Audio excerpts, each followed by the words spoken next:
Good morning viewers TST4U को आपण मान को स्वागत। आमे फेन आसी जाइछुं गोटे नवा वीडियो सांगरे।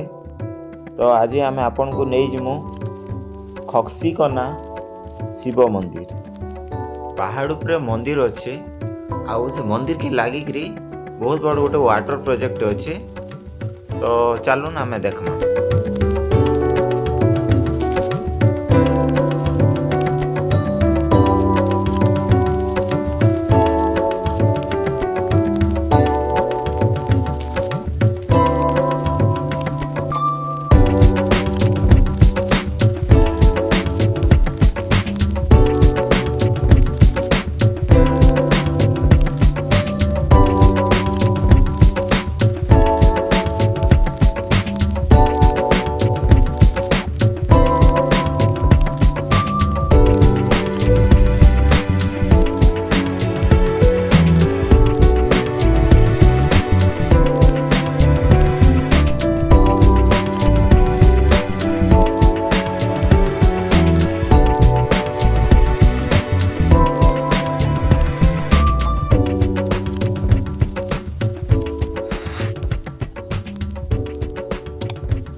आगे केते जोगर मंदिर अच्छे नहीं जानी हेले मोर बापा को 100 वर्ष हो गला तांकर अंत पर आमे पूजा करूछु।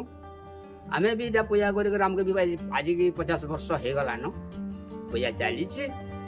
तापर मंदिर रो कारुकार्य टिके कम हो छी आगे हमन गांली गां एरिया तो से लगे इन बेसी एंदा काम नहीं। इटा हमर बढाकोना रो जने मंदिर निर्माण करथिले।